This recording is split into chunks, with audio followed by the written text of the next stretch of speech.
Bienvenidas y bienvenidos a Radio Semilla, el podcast de la Red de Guardianes de Semillas, donde hablamos de regeneración ecológica y social. Mi nombre es Javier Carrera y el día de hoy nos acompaña Rogelio Simbaña. Antes de comenzar este episodio, quisiera comentarles un poco sobre el contexto en el que se da la entrevista. En los últimos meses, desde varios lugares del mundo, han venido cuestionamientos de parte de pueblos originarios respecto a la apropiación de conocimientos ancestrales por parte de movimientos como la permacultura, la agroecología o la agricultura regenerativa. Para nosotros, estos cuestionamientos tienen una raíz válida y es muy interesante poder escuchar a Rogelio el día de hoy porque él es un permacultor indígena. Y en este episodio él nos va a relatar cómo llegó a la permacultura, lo que significa para él como indígena y su opinión en general sobre este debate. Adicionalmente, Rogelio está por abrir un curso en nuestra plataforma Madre Semilla, www.madresemilla.com. Cultiva tu alimento, es el nombre del curso, y trata sobre huertas, pero desde el punto de vista justamente ancestral. Es decir, no estas líneas educaditas de lechugas, cebollas y zanahorias, sino esta huerta biodiversa, este pequeño bosque comestible que ancestralmente se cultivó no solo en el área andina, sino en muchos lugares del mundo. Entonces les invito a escuchar este episodio y espero que lo disfruten tanto como yo lo disfruté grabando. Saludos. El día de hoy me acompaña Rogelio Simbaña. Rogelio es indígena quitucara nativo del Cerro Ilaló en Tumbaco, Ecuador. Él es el coordinador técnico y el coordinador de empoderamiento campesino en la Red de Guardianes de Semillas. Es además mi compadre y llevamos ya 18 años trabajando juntos. Entonces, por eso yo estoy encargado el día de hoy de hacer esta entrevista porque algo sé ya de su recorrido. Y el tema que él nos ocupa hoy es uno que a mí me interesa muchísimo. Es ¿qué significa la permacultura para una persona de raíz ancestral indígena? Porque la permacultura la consideramos algo bastante nuevo, surgió en Australia en los años 70. Sin embargo, las técnicas que la permacultura ocupa, en realidad todas ellas fueron desarrolladas por pueblos ancestrales del mundo. Y en particular aquí en Ecuador, donde estamos nosotros, en los Andes en general, bueno, pues yo casi no he encontrado una técnica permacultural que no haya existido previamente en tiempos prehispánicos. Entonces, un poco vamos a desenredar esta madeja y tenemos pues el gusto de estar con Rogelio el día de hoy. ¿Cómo estás, Rogelio? Pues estoy muy bien, contento de estar acá, pues para poder intercambiar todos estos conocimientos o estos aprendizajes, pues me siento muy así halagador de poder contar por medio de esta radio las experiencias y las vivencias que obviamente he estado trabajando durante mucho tiempo. Como dijo mi compadre, pues soy de aquí, del Cerro Ilaló. Crecí aquí, crecí en todos estos valles, en toda esta montaña. Y bueno, sí quiero como un poco contar todas estas experiencias vividas aquí en mi propia yacta. Eso de crecer en este cerro es algo bien especial. Yo quisiera empezar hablando de eso. Para las personas que somos de la región montañosa de los Andes, es parte de nuestra cultura el considerar a los cerros personas, ¿no es cierto? Sí. Es así, es chistoso porque muchas veces, por ejemplo, los guaguas en las escuelas, cuando dibujan las montañas les ponen caritas, ¿no? Porque desde chiquitos nos dicen y nos enseñan a tener esa relación especial. Y aquí, de hecho, tenemos un cerro en el que estamos en este momento, estamos encima de él, que es el Cerro Ilaló. Cuéntanos un poco, Rogelio, ¿tú naciste? ¿Dónde naciste? ¿Naciste en casa, en el hospital? ¿Cómo fue eso? Bueno, mis padres son nativos de acá, de este sector, ¿no? Contar un poquito así, hace mucho tiempo, pues mis padres pertenecían a una comunidad, pertenecían a todo un proceso comunitario y obviamente dentro de todo este proceso comunitario se tenía tierras y todo lo demás, animales. manejados en comunidad, ¿no? Y pues yo nací justamente en esta comunidad. Mis padres son nativos, eran hablantes quichuas. Digo eran porque dejaron justamente por el tema social para salir hacia la ciudad. Obviamente tenías que haber dejado tu lengua para poder comunicarte con el resto, ¿no? Con el mestizaje y todo lo demás. Entonces, nací y obviamente yo no nací en un hospital, yo nací en la casa. Mi abuelita y mi abuelo tenían mucho conocimiento de los saberes de la medicina local, ancestral, con todo el tema de hierbas y todo lo demás. Mi abuelo era yacha y mi abuelita era partera de casa, ¿no? Entonces tenía todo un conocimiento sabio para poder dar a luz en la casa y obviamente yo nací en la casa con toda esta forma cultural de nacimiento, ¿no? Que no usaban ni bisturí ni nada por el estilo, sino todo era de la forma natural, con hierbas, con plantas que obviamente te ayudaban para dar el parto, ¿no? Entonces nací yo en casa, nací rodeado de la familia y obviamente, como decimos, ¿no? Con ese calor humano de la tierra, ¿no? Ahí nací, pues, y eso es, así. Tú me contaste en una ocasión una anécdota que a mí me pareció bien interesante. Yo recuerdo, de hecho, que estábamos dando un taller juntos en Salcedo, aquí en la parte central de la Sierra Ecuatoriana. Y estábamos en una discusión con otras dos personalidades del mundo indígena respecto a la posición de la UNICEF en relación al trabajo infantil. Y ahí ustedes contaron algunas cosas bien interesantes. Y yo me acuerdo que lo que tú contaste, que a mí es lo que más me llamó la atención, era este tema de que no me acuerdo qué edad tenías cuando tu mamá te dijo que ya no podían pagarte la escuela y te dio un par de animalitos. Cuéntanos un poco de esa historia. Bueno, o sea, hoy por hoy la situación es totalmente diferente, ¿no?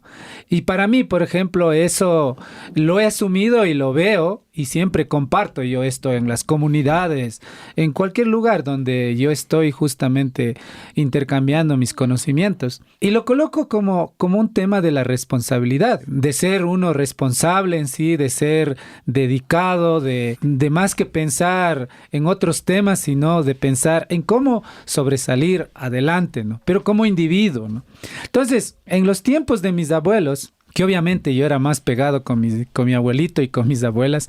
Mis abuelos tenían mucha cantidad de animales, llamas, alpacas, ovejas, sí, ganado, todo. Tenían cabras, tenían cuyes, tenían todos los animales que era de la huerta, ¿no? Y también mi abuelo era un verdadero agricultor, pues entonces, para nosotros vivir en ese momento, en ese mundo, cuando fuimos creciendo, como decíamos nosotros, dándonos cuenta, la gran diversidad de animales que existía, como mencioné, y también la gran diversidad de alimentos, para nosotros era maravilloso, ¿no? Siempre también esta anécdota que cuento, ¿no? Que mi abuelo tenía bastante dinero en una caja y decía él, la plata no se come, lo que se come es lo que uno trabaja, lo que uno cultiva, se come las semillas, se comen los granos, eso es lo que se come. Fui creciendo en ese entorno, en esa filosofía que yo en esos momentos decía, mi abuelo es loco, muy bravo. Entonces llegó a un momento donde yo cumplí como 7 años. Y mi abuelo me entregó un par de llamas, un par de alpacas y un par de cabras. Y me dio un par de cuyes. Entonces él me dijo una palabra así: toma, haz crecer esto. Y con esto tú vas a estudiar, con esto tú vas a tener economía, ¿no? Y con esto tú no vas a necesitar ni a tu papá ni a tu mamá. Tú mismo vas a tener para cualquier cosa, para comprar tu ropa, para comprar tus zapatos, para lo que tú quieras. Entonces, en esos momentos que te den toda esa responsabilidad de esos animales, era, no sé, como ahora te den no sé, pues, ¿no? Unos metros de terreno y te digan, a ver, ahí siembra, ¿no? Y claro, tienes que aprenderlo, tienes que saberlo de acuerdo a lo que los abuelos hacían, ¿no? Muchas cosas que uno emprendía trabajo cotidiano, ¿no? Con los animales, con la chacra, con todo eso. Entonces, uno también tocaba copiar o fotocopiar los mismos temas y los mismos trabajos que hacían, ¿no?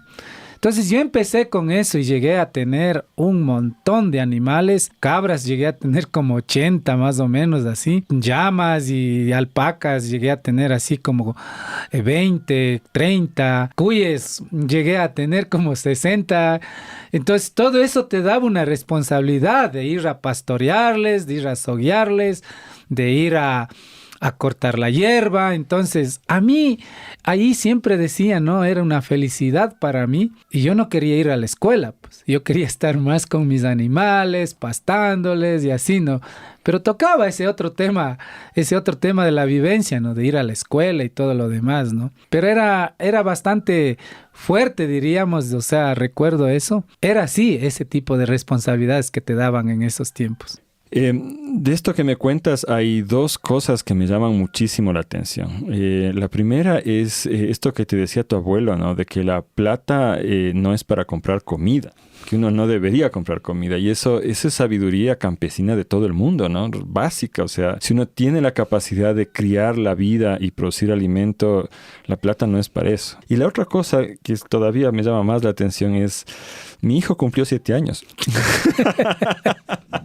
Pero yo no me imagino, o sea, me imagino darle un animalito para que cuide, pero no me imagino mandarle a que ya se haga cargo de criar y reproducir hatos de animales, porque realmente la circunstancia ahora es diferente. ¿Cómo ves tú esto? ¿Qué ha pasado? ¿Por qué esto que nos cuentas suena casi mitológico? ¿Por qué ahora ya no sucede esto? Bueno, ese es un contexto que ahora yo tengo y lo veo, ¿no? Primero, en el entorno que estamos viviendo, en el entorno que hoy por hoy pues nos encontramos. En este caso, por ejemplo, ¿no? No, pues con tu guagua ahora podríamos decir que, bueno, te damos ahí 2 alpacas, cuyes y todo lo demás. Pero ahí viene justo esta otra cosa, ¿no? Los espacios.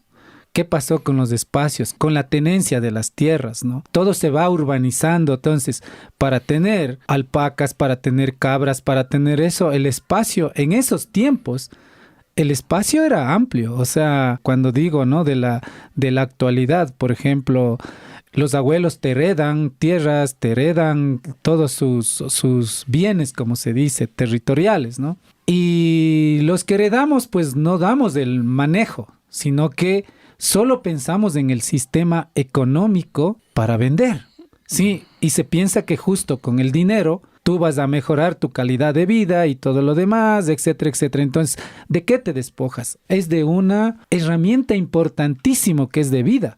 Y si eso no existe, obvio, pues ahorita, ¿cómo damos a tu guagua para que tenga 2 cabras, 2 alpacas, si tenemos espacios reducidos y si el cemento ya está encima de nosotros? En este caso, ¿no? Aquí justo donde estamos en el Ilaló, que estamos viendo todas estas cosas, ¿no? Pero claro, si quieres tener responsabilidades, obviamente lo podemos hacer, lo podemos dar, ¿sí? Pero justamente pensando en algo pequeño, ¿no?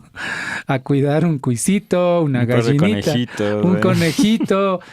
Pero ya para esas magnitudes de animales, de manejar así rebaños grandes, los espacios ya casi no existen. Es principalmente aquí en Tumbaco, ya es muy reducido. Claro, a nosotros lo que nos unió primeramente yo creo fue el cerro en realidad, ¿no? Porque al final crecimos en el mismo cerro y yo en realidad no nací aquí, yo llegué acá a los 5 años me parece. Pero claro, yo mientras crecía tenía todavía esta posibilidad de andar por todo el cerro, ¿no? Yo recuerdo, en primer lugar, no había peligro. A mí a los 9, 10 años de edad me mandaban nomás a jugar afuera y me decían que vuelva cuando se prendan las luces del alumbrado público, ¿no? Que había ahí donde yo vivía. Entonces los padres no tenían esa necesidad de vigilar a sus hijos como tenemos ahora, que se ha vuelto peligroso. Obviamente había mucho más gente, pero hay el otro aspecto y es que la tierra era infinita. O sea, yo me acuerdo con mis amigos de Guambrito, así de 10 años, nos inventábamos historias de qué habría más allá de esa colina, de ese bosque. El mundo parecía infinito. Y Correcto. cuando empezamos a caminar ese mundo, de hecho era todavía enorme. O sea, nos metimos al río San Pedro, luego subimos por el cerro, acabamos ya en el otro valle, pero eso eran horas de caminata, acampadas y cosas. Y en ese contexto, claro, es muy fácil pensar en que un niño pueda llevar un hato de llamas o un rebaño de cabras, ¿no? Al cerro sin ningún problema. Y entonces tú de hecho hiciste eso, empezaste a subir al cerro con las cabras, me contabas, ¿no? ¿Cómo fue eso? ¿A qué edad empezaste a subir? Bueno, a los 7 años recibí esa herencia patrimonial de compromiso y de fidelidad, así, ¿no? Entregado justo a los animales y era mi vida, pues o sea, es como, no sé, ahora te regalen un vehículo, wow, tengo un vehículo y todo, ¿no? Pero en esos tiempos también un animal era así, o sea, si tenías animales, también desde el contexto social de ese momento, el que tenía animales era el que tenía recursos, pues. Porque tenías carne, porque tenías leche, porque podías sacar lana, porque podías hacer tejido, lo que quieras, o vender lana, cualquier de ese tipo de cosas. Yo, por ejemplo, en esos tiempos, sí, yo lo que hacía es hacer queso de la leche de las cabras, ¿no? Queso de cabra, vendía carne, sí, esquilaba la lana y le vendía en esos tiempos andaban los mashis de Imbabura, ¿no? Los otavalos, recogiendo lana, cuero de chivo, así andaban ellos comprando. Entonces tocaba esperar que ellos lleguen y tenías 4 o 5 cueros de chivo, lana tenías como 6, 7 libras. Entonces, eso... Y ahora se bota, ¿no? O sea, sí. Yo aquí he visto, recién nomás vi un montón de lana botada porque como ya no se vende, la gente Claro. trasquila y deja botado ahí. Entonces, esa era una economía ambulante que existía, ¿no? Entonces uno esperaba todo eso. Y claro, yo hacía eso, ¿no? Y claro, con todos esos contextos a uno le daba como decir, chuta, esto es mi parte de la fortuna, ¿no? Y por eso uno tocaba con los animales irse a donde le lleven los animales o le indiquen los animales. Para mí, por ejemplo, la punta de la flecha, diríamos así, de buscar por dónde irse, eran las cabras, ¿no? Las cabras se meten por todo lado, por las peñas, por los huecos, por todo lado, anda. Entonces, estas guías, ¿no? Esta punta de las flechas, como eran las cabras, siempre te guiaban hacia lugares como tú mencionas, ¿no? De que eran... wow, aquí debe haber algo, debe pasar algo, sí, ¿qué habrá más arriba, atrás de esa peña, atrás de esa loma? Entonces uno, mañana venimos entonces, y directo hacia esos otros lugares. Y claro, uno niño de 7 años era una expedición muy interesante, ¿no? Pero al mismo tiempo también hacías las labores cotidianas justo, ¿no? Con los animales. Y claro, regresar, esa era otra parte, ¿no? Tenías tus animales también, tenías que ir llevando los animales de los abuelos, ¿no? Porque ese era el compromiso, es decir, el trueque, ¿no? Yo te doy y tú me das. Ayúdame y yo te ayudo. O sea, era ese momento así. Entonces, uno de los trueques que diríamos era todas las tardes bajar con un guango de leña, como se dice. Entonces tocaba por lo menos 3 yamingos tenían que ir con leña. Eso era así, o 2 burros, ¿no? Tenían que ir con leña. Y claro, el día era súper rápido, ¿no? Salías como a las 7, pero regresabas a las 5 de la tarde, pero el día era muy, eso siempre me recuerda como ahora, ¿no? Muy, muy cortito el día, como ahora estamos, ¿no? Con todo esto tema de trabajo y todo lo demás, ¿no? Ojalá nunca se oscurezca, uno piensa, ¿no? Entonces... Oye, pero ¿y qué comías al almuerzo? Por eso, era todo un compromiso, pues, ¿no? Todo un compromiso, tenías que levantarte 4:30 por lo menos y hacer tu cucayo. Sí, tenías que llevar cucayo para comer, ¿no? Y siempre te llevabas tu tostadito, tu canchita ahí para comer, siempre tu caquita de perro. Describe eso porque verás, nos están escuchando desde México hasta Chile por lo menos. Y comer caca de perro solo nos suena bien acá en Ecuador porque sabemos lo que es. Así que contemos un poco qué es la caca de perro. A ver, la caca de perro es, primero tuestas el maíz seco obviamente. Es un tostado de maíz, sí, pero en esos tiempos no había ni... El abuelo nunca te va a decir que vas a tostar con aceite, como en estos tiempos, ahora con aceite. En esos tiempos no existían, mi abuelo al menos no comía aceite, él comía manteca de chancho. Uh-huh. Y tostar con manteca de chancho, eso era como, si no había la autorización de él, no se podía usar. Entonces, siempre se usaba el tiesto. Entonces, tostabas... O sea, el tiesto es un recipiente plano de cerámica, sí, ¿no? Que en otros sin grasa. Sin grasa, sin nada. Sí, es un plato plano ahí grande, de hecho de barro. Entonces, eso nosotros le llamamos tiesto. Entonces, tostábamos ahí el maíz, o sea, un tostado. Y como estaba caliente, el tostado cuando ya está listo se saca caliente y se tiene la panela ahí listito. ¿Y la panela en polvo o dura? En bloque. Entonces, con un cuchillo lo raspabas. Lo raspabas y tenías listo. Estos bloques, para los que no sepan, se hacen después de moler la caña de azúcar. Uh-huh. Se le cocina por bastante tiempo. Se deja enfriar en unos bloques, que era lo que se consumía antes aquí en vez del azúcar, ¿no? Desde la colonia. Entonces le llamamos raspadura porque se consume así raspando con el cuchillo. Uh-huh. Entonces se raspaba la panela y tenías listo. Y luego, como el tostado está caliente, lo ponías ahí, lo mecías. Y claro, la panela se derrite y cuando enfría, se hace como una agrupación de bolitas, ¿no? Igualito como la caca de perro. Claro, porque cuando los perros comen maíz, les asoman los granitos ahí en el popó. ¿No? Sí. Y por eso es tan parecido visualmente que en nuestro particular sentido del humor de acá, le hemos llamado caca de perro esa comida dulce, ¿no? Sí. Pero había otra cosa más interesante, ¿no? Sí, el abuelo que él decía, ¿no? Como su comida en que en el momento donde yo diga, usted tiene acceso a este dulce. Había el dulce de penco. Él hacía dulce de penco. Del ágave, ¿no? Lo que llaman maguey en México. Exactamente. Pero era solo para, como decir, este día es de comer y ese día se comía. Es como golosina, como él decía en estos tiempos, ¿no? Que no era nada golosina.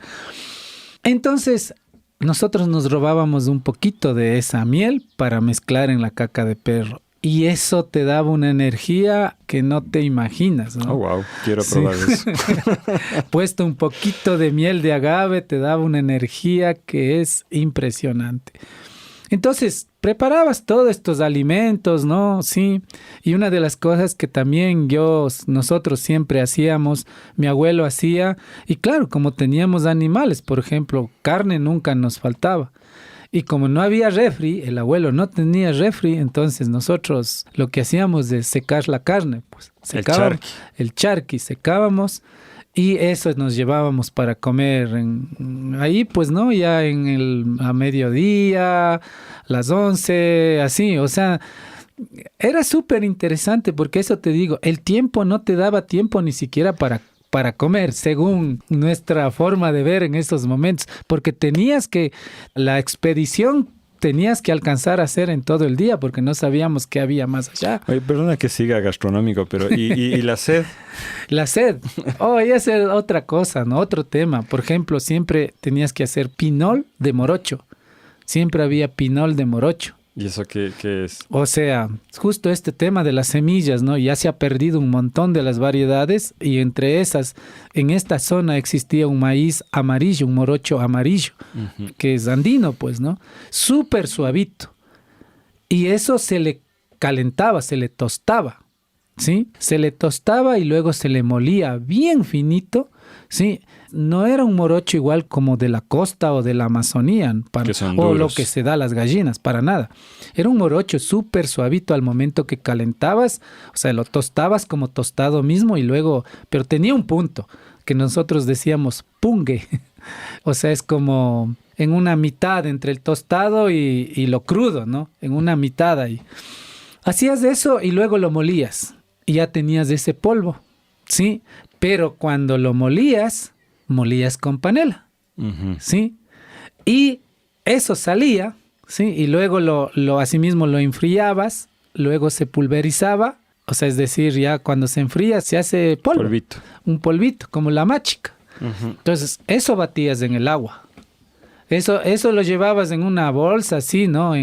Como cucayo, pero seco, o sea, solo pinol. Te lo llevabas y donde encontrabas algún poguito que en esos tiempos había un montón de pogios, vertientes de agua, agarrabas de ahí, batías y te tomabas. Y eso recuerdo también, ¿no? Que en esos tiempos no había ni botellas. Mi abuelo, o sea, sí, no digo que no existía, ¿no? Sí había, pero la mayor cantidad había de vidrio, ¿no? Pero para mi abuelo era como medio mal visto que tú cojas vidrio. Y siempre, por ejemplo, yo recuerdo que ahí siempre usábamos los mates. Es decir, las lagenarias, ¿no? Las calabazas. Las calabazas, o sea, siempre había. Y eso andabas cargado así, el agua ahí. Y ahí hacías del pinol y te tomabas, pues, ¿no? Yo quisiera ahorita explicar a quienes sean de fuera de la región andina.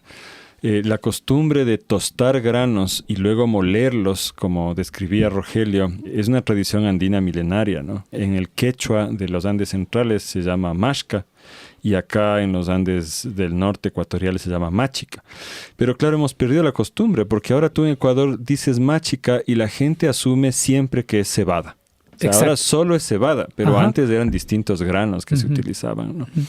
Y la otra cosa que voy a meter aquí es que, claro, mientras Rogelio hacía todo eso, yo pasaba los días sentado en una aula, en una escuela, aprendiendo un montón de cosas que luego no me sirvieron tanto en la vida. Otras que sí, ¿no? Pero esa es la diferencia y no nos vamos a meter en esa discusión ahorita, tal vez después, no sé. Pero bueno, ahora tenemos esta situación. Tú pasaste algunos años haciendo esto de subir al cerro con el hato de animales. ¿Hasta qué edad más o menos estuviste haciendo eso? Hasta los 12 años. Ya, y de ahí a la escuela. O sea, no. A los 7 años empecé todo esto, ¿sí? Eso sí te voy a decir con exactitud.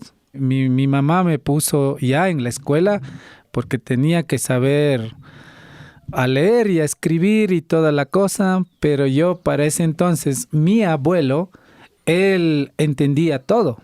Entonces, siempre él lo que me decía, para aprender a contar la plata, tienes que aprender a contar los animales, cuántos tienes. Y también tienes que conocer a uno por uno cómo es la lana, cómo es los cascos, o sea, sí, cada uno. Es decir, como una lectura, ¿no? Y claro, yo ya cumplí 7 años, me dieron esta responsabilidad y me mandaron a la escuela. Y hasta los 6 meses que yo pasé haciendo así como todos los días, yéndome, ya me tocó ir a la escuela. Y ahí sí me entré en una frustración así muy, muy fuerte. Dije, mis animales, ¿qué va a pasar?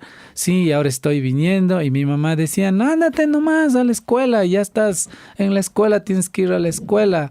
Y bueno, ahí vas a aprender otras cosas. Los animales, pues ahí luego nosotros te vemos, vamos a cuidarte, ¿no? Pero para mí era como algo mío, o sea, no, eso es mío y yo voy a hacerlo, no tiene nadie que... O sea, tenía ese concepto, ¿no? Y claro, o sea, me tocó ir y en esos tiempos entrabas a las 7 en puntito y salías a las 12. Era así que ni regresaba yo a ver y ya llegaba 2:30, estaba en la casa porque mi escuela no era en la ciudad, sino ahí en la comunidad, una escuelita en donde recibíamos primero, segundo y tercero en la misma aula. Cuarto, quinto y sexto en la misma aula y con una sola profesora dándote todos los grados, ¿no? Entonces, salía de la escuela y corría y llegaba, soltaba mis animales y bueno, en la mañana dejabas el cucayo listo, ¿sí? Y te cogías de eso y te ibas ya al cerro, como decíamos nosotros, ¿no? A pastar los animales hasta las 6, 6:30 y llegaba uno oscuro a la casa. Entonces, eso empezó a ser mi rutina ya. Entonces, a veces cuando no había clases era fabuloso para mí, pues, ¿no? que no hubiera clase. Y los fines de semana siempre era así. Y así eso fue mi mundo cotidiano ya desde el momento que me tocó ya ir a la escuela hasta los 12 años, que ya pues, o sea, ya terminé la escuela y ahí ya se acaba todo, como se digo, la historia de mis animales. Ahí se acabó la historia. ¿Qué les pasó a los animales? O sea, yo ya cuando tuve 10 años, yo disminuí el rebaño, tenía como ya el 50% de todo y de ahí cumplí 12 años, un poco más ya fui también vendiendo, comiéndome. Entonces fui como que un poco separándome, pero sí, lo que sí puedo decir es que durante todo ese tiempo educativo de la escuela, yo nunca pedí a mi mamá para comprarme los útiles, porque en esos tiempos te daban la lista de útiles, un montón de cuadernos y de cosas para comprar, ¿no? Como ahora también, ¿no? Entonces, yo vendía 3, 4 cabras o vendía carne o lo que sea y ya tenía para comprar mis útiles. Entonces, esa era la dinámica y bueno, ya a los 13 años ya me quedé con 5 y bueno, alpacas desaparecieron mucho más antes y era justamente por este tema de los espacios, porque por ejemplo mi abuelo empezó a heredar ya a todos mis tíos y ellos unos vendieron, otros ya, o sea, ya se fue segregando los espacios, entonces ya no había. Y hoy obviamente también ya creciendo en este mundo ya diferente y otros intereses. Otros intereses. Oye, y de esta época es esta cosa que me contaste de que leías Huckleberry Finn. Sí, esa es otra locura que... Sí, bueno, yo una de las cosas es que a mí siempre me gustaba, como dije, como la flecha, ir apuntando y buscando así estas cosas. Y siempre me motivaba, ¿no? Esto, por ejemplo, justo cuando tenía entre 8 años, 9 años, por ejemplo. Bueno, la primera cosa, por ejemplo, cuando yo llegué a la cima del Ilaló, pues, ¿no? Llegué a la cima del Ilaló y yo quería ver qué es lo que había en el Ilaló, porque realmente en esos tiempos todavía bajaba agua del Ilaló para la hacienda de la Tola. Entonces íbamos siguiendo la sequía para ver de dónde viene. Y obviamente venía de unas vertientes que hoy prácticamente ya no existe. Se secaron. Se secaron justamente porque el bosque de ahí se desapareció. Fue tan chistoso porque me quedé como 3 días ahí a dormir, muy loco, porque supuestamente yo decía, creo que aquí hay indios, ¿no? Sí, eso es lo que me acordaba. Indios. Y claro, ¿por qué pensé eso? Porque mi papá, sí, justo en esa edad, él no sé de dónde se consiguió una televisión y me dejó ver una vesita la televisión, ¿sí? Y yo alcancé a ver un programa donde había indios, o sea, del norte, ¿no? Ajá. Apaches y todo, ¿no?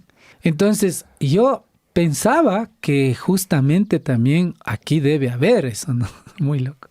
Entonces vi una chimenea de humo, pues, ahí cerca del bosque. Entonces yo dije, de ley hay eso aquí. Por eso es que hay humo, porque en todo esto lleno de bosque no hay nada, ¿sí? Ni personas. Aquí debe haber estas personas. Una tribu de apaches esperabas encontrar ahí. Y no, pues, no le encontré ni la tribu de apaches, no vi nada, sí, no vi a ninguna persona y ni siquiera logré ver de dónde salía el humo, pero ya me cogió la noche y me tocó ahí hacer una chocita y ahí por eso también recuerdo, ¿no? Los animales se juntan, pues, donde hay buena energía, donde es el espacio justamente para dormir. Y yo me metí ahí dentro de los animales, ahí hice una chocita con unos palitos y ahí y seguí los 3 días ahí pensando encontrar a los indios y nunca encontré. Fue muy loco. Y me regresé. Pero ahí yo tengo una pregunta complicada. ¿Cuál era tu concepción respecto a tu propia identidad en relación a eso? ¿Tú decías, son mis hermanos indios del norte o cómo era la cuestión? Ya, la cosa era que una de las cosas que me hacía pensar justamente es porque mi abuelo era indígena, pues, Y como decía, él era yachag y todo, hablaba, ¿no? Con su lengua y todo lo demás. Y yo decía, seguramente mi abuelo vivió esa etapa, pero ahora está viviendo abajo.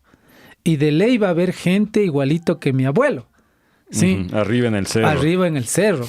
Porque yo en un claro así como que un poco subiendo a unos árboles miraba y claro, vías del valle abajo, ¿no? Entonces decía, segurito que ahí hay algo. Igual que lo que hay abajo, hay arriba. Entonces dije, aquí viven personas así que todavía no conocen nada. Eso era el concepto. Porque ya había leído algunos libros y algunas cosas así, y entre esos el de Huckleberry Finn. Entonces, eso a mí me motivaba. Este libro era muy motivante para mí, para como, wow, las hazañas y toda la cosa. Entonces era súper, súper interesante. Es chistoso pensar en esto porque, claro, ahorita lo contamos como esta anécdota graciosa, pero es un poco esta anécdota relata la importancia que ese cerro tuvo, ¿no? Y yo también recuerdo, o sea, básicamente yo soy permacultor a causa del Cerro Ilaló. Fue ahí donde me iluminé, digamos así, subiendo también desde chiquito. Es un lugar muy especial. Y en todo esto nunca te encontraste con el guardián del cerro. No, esa es otra historia súper larga, ¿no? Siempre el abuelo decía, ¿no? Que el cerro es un hombre, pues, ¿no? De sexo masculino. ¿Sí? Y yo, una de las cosas que justo en estas andanzas, diríamos, ¿no? De expedición y todo lo demás, después que ya pensé que los indios y que ni sé qué, que ni sé cuánto, pues, yo volví a subir el Ilaló. Y cuando volví a subir, a la tercera vez, yo tenía 9 años, y a los 9 años se apareció un señor, igual como mi abuelo, así con un hacial. Y un hacial es como un látigo corto, ¿no? Con un látigo, con una veta así, ¿no? De cuero y todo así. Con un hacial cargado ahí con un poncho. Chuta, ahí no voy a poder decir, ¿no? Porque no... En ese rato, supuestamente para mí era un poncho rojo, decía. Pero ahora como no puedo ver los colores. Ah, sí. Eso compartimos también con mi machi. Somos daltónicos los dos. No puedo ver los colores.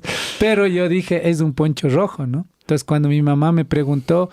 Y yo le conté a mi mamá, dijo, ¿acaso que es rojo? Ese no es verde. Pero me apareció y me dijo, ¿qué andas buscando aquí? Y le dije, nada, yo estoy andando buscando personas que obviamente son como las de abajo. Dijo, aquí no vas a encontrar eso. Aquí lo que vas a encontrar son otras cosas. Y me dijo, ¿cómo es tu corazón? Y yo le dije... Bueno, o sea, mi corazón está dentro de mi cuerpo. Y él se rió, ¿no? Y dice, eres muy gracioso, eres muy chistoso. Sí, y me dijo, te voy a regalar esto, toma. Y me dio, eran como unas piedritas, pero eso fue muy loco también. Yo lo agarré, en ese rato lo vi y eran como unas piedritas. Y de ahí, cuando regresé, tenía ahí, siempre debajo de mi almohada, así tenía, ¿no? Y fue un día cuando fui a ver, ¿no? Porque me dio en una chigrita así, o sea, en una bolsita, me dio y yo fui a ver y no habían sido piedritas, habían sido como 4 maíces y habían estado de diferentes colores y era un maíz, o sea, eran maíces, así efectivamente maíces, o sea, luego yo planté esos maíces y creció, entonces... No sé, todo tendrá que ver con todo esto de mi vida, pero él me dio esas semillas y a veces, de vez en cuando, yo así siempre sueño con él, ¿no? Sueño y me sabe estar ahí como a veces diciendo cosas así, ¿no? Entonces fue siempre súper interesante toda esa parte de mi vida y claro, por eso tengo mucho respeto y también mucha tristeza, ¿no? Como ahora está la situación de todo, como está y todo. Y bueno, desde todo este proceso, tú sabes, Mashi, que hemos hecho algunas cosas y también ha sido un motivo de agradecimiento, como él ha dicho en varias ocasiones, ¿no? Muchas gracias por sanar mi poncho, así cosas, ¿no? Sí, Entonces, vamos a ir hacia eso más despacito. Eso. Antes de eso, yo quería contar que yo, en cambio, cuando empecé a subir al cerro, yo empecé un poco más tarde. De hecho, yo empecé a los 14 años, empecé a trepar y empezamos a acampar con mis amigos allá. La cuestión es que yo secretamente, en mi corazón, en cambio, le llamaba Mama Ilalo. Para mí era mujer, pues era Warmi. Y tuve por un par de décadas, esta duda existencial, hasta que aprendí una cosa que ocurre en muchas montañas de los Andes, no sé si en todas, pero que ocurre en el Ilaló, y es que un lado del cerro es masculino y el otro es femenino. Y para la gente del Tingo, la Merced, que está en el lado sur del Ilaló, el Ilaló es hembra, pues. Y mientras que para nosotros que estamos de este lado de norte de Tumbaco, el Ilaló es hombre, es Cari, ¿no? Eso es muy curioso. Pero bueno, yo no sé, sabes, con la duda más grande que tengo ahorita, Rogelio, si meternos en la historia de qué pasó cuando estabas muy rebelde y tu papá se enojó y te mandó. ¿Quieres conversar de eso? A ver, Y te ¿me llevó mandó a dónde? a la conscripción. O sea, más que hablar de la conscripción, hablar de lo que pasó ahí, ¿no? Porque tú estabas acabando, creo, ya tu conscripción. Cuéntanos qué es lo que sucedió. Sí. Bueno, un poquito rápido así para ir, ¿no? Yo dejé los animales a los 13 años. Para mí fue un golpe muy fuerte. Y dejé justamente por mi papá, porque me dijo, ya tú vente acá. Mi papá es constructor, ¿no? Maestro. Y me llevó a construir, y para mí fue bastante fatal eso, dejar mis animales y cambiar por ir a batir cemento, a ser oficial, ¿no? Y era fuerte, Sí, muy pero fuerte. estamos hablando de albañilería ya moderna, o sea, no hablamos de arquitectura tradicional, sino bloques de cemento. Entonces pasó todo eso, y mientras trabajaba yo estudiaba en la noche, y bueno, ya pues en la adolescencia y todo lo demás empecé a hacer cosas, sí, entre esas como salir con amigos y todo lo demás. Y claro, los amigos también no es que todos son buenos, ¿no? Y claro, estaba muy rebelde, había empezado a tomar, y bueno, iba a cumplir 18 años y mi papá dijo, ya estás en malos pasos, como todos los padres, estás en malos pasos y ándate al cuartel. Y claro, mi mamá no quería que me vaya. Y bueno, empecé todo eso, pues, y me fui al cuartel. Me fui al cuartel y me dije, ojalá me lleven al lugar más donde no pueda volver. Y así fue, ¿no? Todo el drama. Todo el drama y todo lo demás, toda esta parte del ejército, que esa es otra historia, como siempre digo, en una cosa es contarlo y otra es vivirlo. Toda una instrucción militar, en esos tiempos fue 1 año, 12 meses y 8 días tenía que cumplir, y ya estuve a punto de salir. Faltaba 3 días para salir. Yo había llamado a mi mamá y ya estoy yéndome y todo lo demás. Y dijo, qué bueno. Cuando en la tarde nos dijeron, nadie puede irse. Nadie puede irse porque el Ecuador ya está en guerra casi 2 semanas. Por lo tanto, ustedes tienen que irse a la frontera. Y eso fue una cosa súper loca, ¿no? Así como, qué chévere, nos vamos a la guerra, qué bacán, y vamos a matar gente y que ni sé qué. Y claro, sabemos toda esa movida y todo así, todo muy hermoso, supuestamente. Y claro, nos llevaron y todo lo demás, pero yo dentro del ejército nos habían llevado, o sea, yo hice lo que es un curso de subteniente de reserva. Yo así me estaba yendo a salir de la conscripción, ¿no? Con ese grado de subteniente de reserva. Y nos fuimos disque a la guerra todos, ¿no? Diciendo, muy, muy chistoso todo eso, ¿no? Diciendo, llevamos esto. No llevemos, como que nos íbamos a turistear, ¿no? Viajamos, nos sacaron de donde estuvimos, del batallón y todo, nos llevaron en helicóptero, llegamos hasta Patuca y todo lo demás, pero eso era otra cosa, otro mundo. Yo que estaba en el ejército me asombré de lo que existía, de la gran magnitud de armamento, de vehículos de todo tipo, ¿no? Y bueno, cuando llegué allá, Bueno, yo había estado en el arma de ingeniería, una cosa súper interesante que hoy por hoy pues a mí me sirvió muchísimo cuando conocí permacultura y todo lo demás.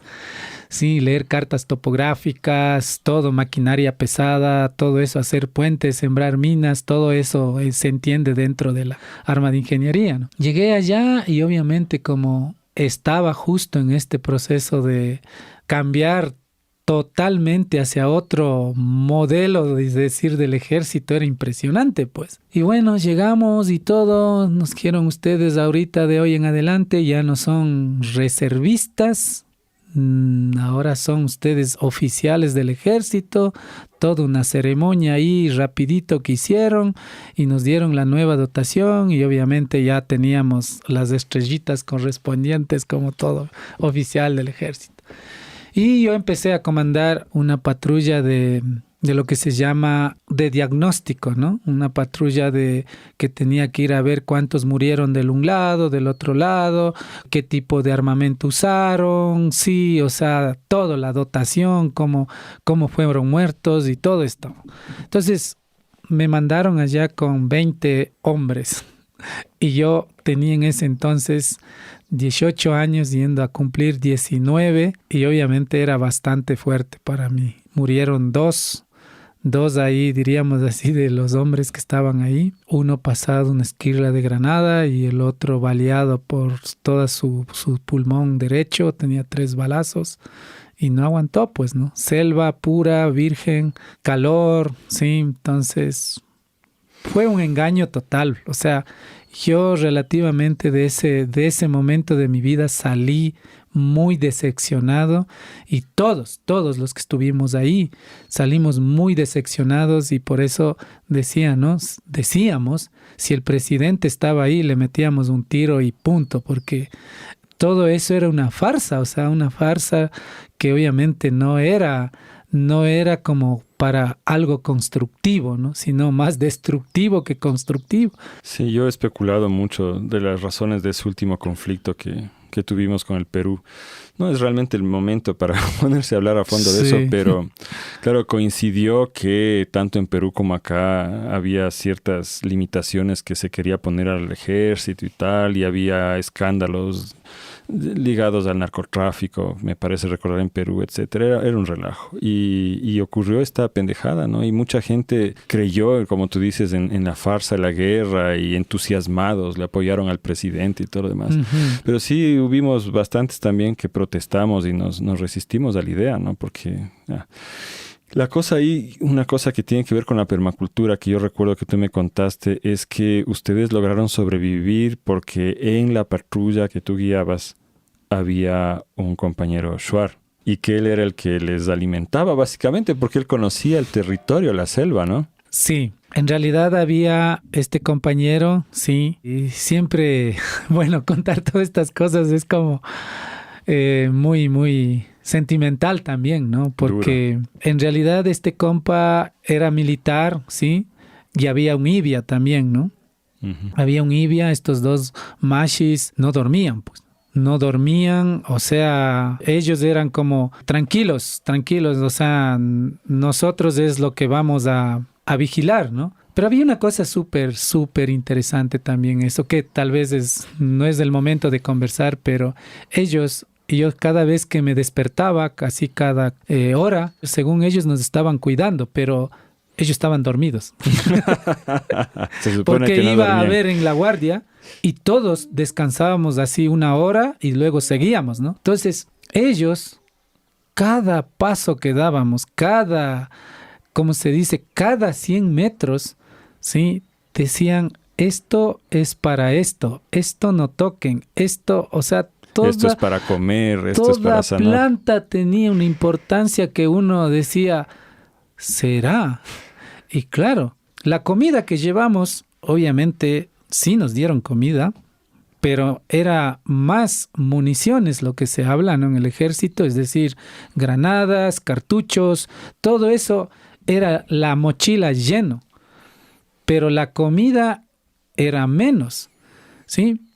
Eran unas latitas así como de sardina, de atún, sí, con papitas, con carne y todo era todo era gringo, ¿no? Todo era gringo y esa comida nos duró, si me acuerdo bien, pues 5 días. Y el resto de los días ya ahí sí como sobrevivas. Y de hecho, ¿no? En la guerra, pues obviamente tienes que sobrevivir, pues, ¿no? Y estos mashis, pues, eran impresionantes. Te traían unos cogollos grandotes así, ¿no? O sea, bueno, yo como era oficial del ejército, yo es como comandaba, pues obviamente decía permiso a mi teniente para buscar comida. Dale. Te traían unos cogollos grandes de palmas, ¿no? Te partían y te daban unos que sacaban solo de la mitad y otros sí como los palmitos. Y claro, en la guerra no tienes que hacer fuego, pues. Y a comer, ¿sí? Comer pescado crudo, comer el animal que hayas cazado, pues así simplemente hacían unas fogatas como horno interno, ¿no? Que los manes sabían. Uh-huh. Y claro, y nosotros sí. Nos prepararon para la guerra, pero no sabías hacer esas cosas. Eso era loco. Necesitabas. O sea, sin ellos fósforo. No hubieran sobrevivido. Pues. Obviamente. Y por eso una de las cosas que justo desde esa guerra, por ejemplo, nació lo que se llaman los demonios de la selva, ¿no? Que son todos los mashis que son de las nacionalidades de ahí, de la Amazonía, pues, y formaron un ejército. Y de verdad, en todas las patrullas, en todas las líneas de fuego que estaban, habían por lo menos 2 o 3 nativos en el campo militar. Entonces, es tan loco, ¿no? Que el bosque no es una cosa como ahora nosotros o la humanidad cree que no existe comida. El bosque realmente es por ejemplo, como decían los mashis, y esto nunca me olvido, y a veces me salen estas palabras cuando estoy compartiendo, ¿no? Los cursos de permacultura y les digo, ¿no? Los bosques son campos minados de comida.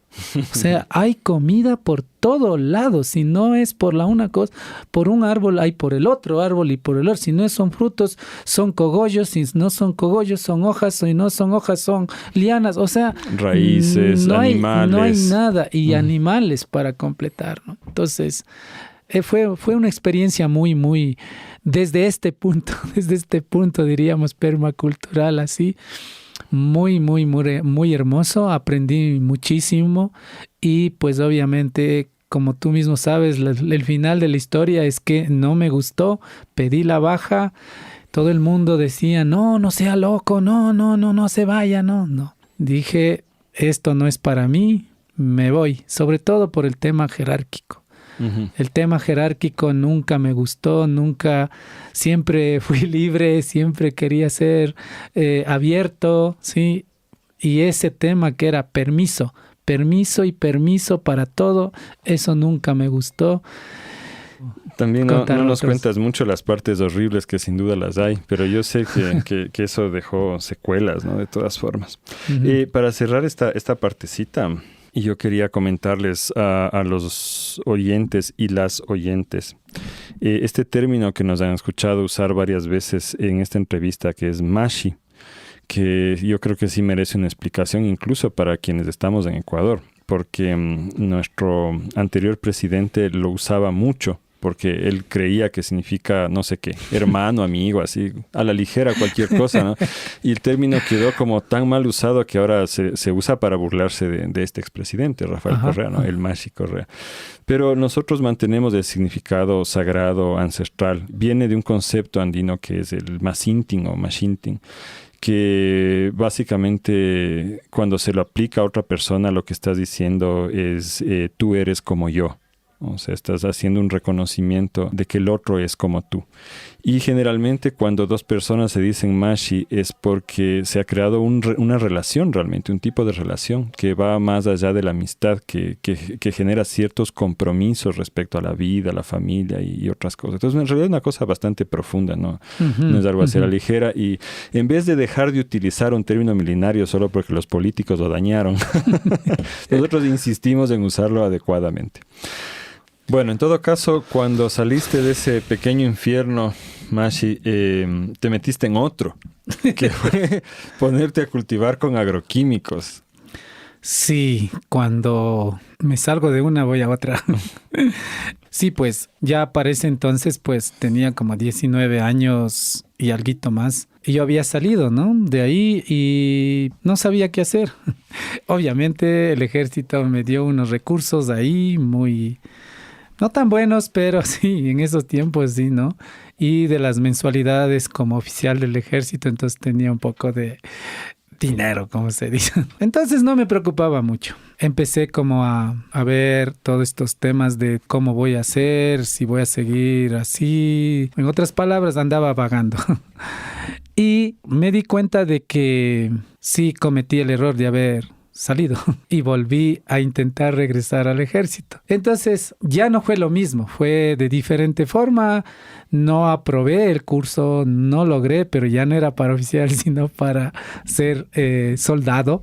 Y no logré. Entonces eso me decepcionó muchísimo ya para esos momentos, ¿no? Entonces dije, voy a buscar trabajo como todos. Y me fui a parar en una floricultora. Y en esta floricultora me dijeron, bueno, todo bien. Trabajé 3 meses de prueba. Estaban iniciando un proceso de hacer plantines, ¿sí? Sacar semillas, sacar todo este tema de cómo trabajar, ¿no? Pero desde una metodología convencional y utilizando tecnología en esos tiempos, ¿no?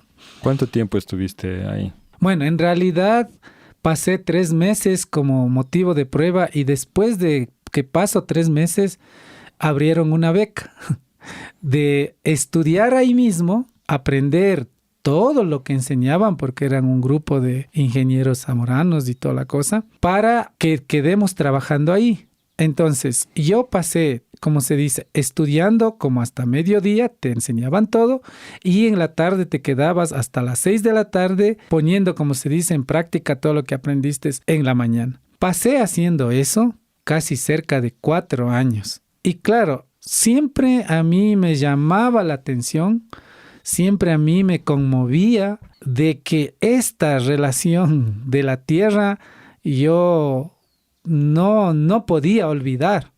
O sea, la tierra era como así, venme, y las plantas, ven, ¿no? Y para mí eso fue como, wow, esta es mi oportunidad y de estudiar, claro, todo este tema de la agronomía y todo lo demás, y al mismo tiempo trabajar. No me pagaban gran cosa, pero bueno, entonces el último año ya fue totalmente diferente. Yo manejaba casi 5 hectáreas con 20 personas produciendo, y eso para mí era una pasión impresionante. Dije, wow, este es mi sueño, estar haciendo todo esto. ¿Y qué producían? Producíamos plantines de rosas, así por miles de todo de variedades. Y full químicos. Injertos. Ahí todo se mataba. Eso ahora yo recuerdo, ¿no? Todo se mataba para volver a dar vida. Todo sintético, todo químico, todo hormonas, todo. Y eso era muy loco, pues usábamos agrotóxicos. Tal vez el público oyente conoce esto, ¿no? De bromuro de metileno, que es un químico obviamente para matar todos los organismos, hongos, patógenos, todo del suelo. Entonces se mataba todo para volver a poner, ¿no? NPK, micronutrientes, poner todo lo que se llama para dar vida a las plantas, pues, ¿no? ¿Y qué es lo que te hizo abandonar ese camino que ya estabas tan metido? Ya estaba como 4 años y de la nada yo empecé como a tener supuestamente gripe todos los días. Todos los días pasaba estornudando, pasaba con moquera, olía ya un poco de polvo y para mí eso era raro. Y no, pues como comprenderán, pues obviamente yo estuve intoxicado por los agrotóxicos y eso que yo no aplicaba. Yo simplemente indicaba para que las personas apliquen tales y por toda la cosa que sabemos de patógenos, de hongos, enfermedades, como se dice, ¿no? De las plantas y todo lo demás. Entonces yo indicaba que para la botrytis, para esto, para el otro, ¿no? Hay que aplicar esto y todos los días y al día mínimo se aplicaba unas 6 veces de todo tipo, ¿no? Insecticidas y fungicidas. ¿Sí? Y pues obviamente también fertilizantes, ¿no? Todo químico. Entonces empecé como a tener esas problemáticas de salud y fueron creciendo hasta que un día ya no podía más y me empezó a salir sangre de la nariz y de la nada, sí, estando bien, me empezaba a salir y empezó también a salirme como sangre de la boca, ¿no? Entonces yo me asusté muchísimo, pero el punto es que no entendía yo por qué. Y fui al médico y todo lo demás, había ido muchas veces, igual te daban fármacos y bueno, con eso, o te inyectaban ciertas inyecciones para que te mejores y todo lo demás, pero ya lo mío fue de más.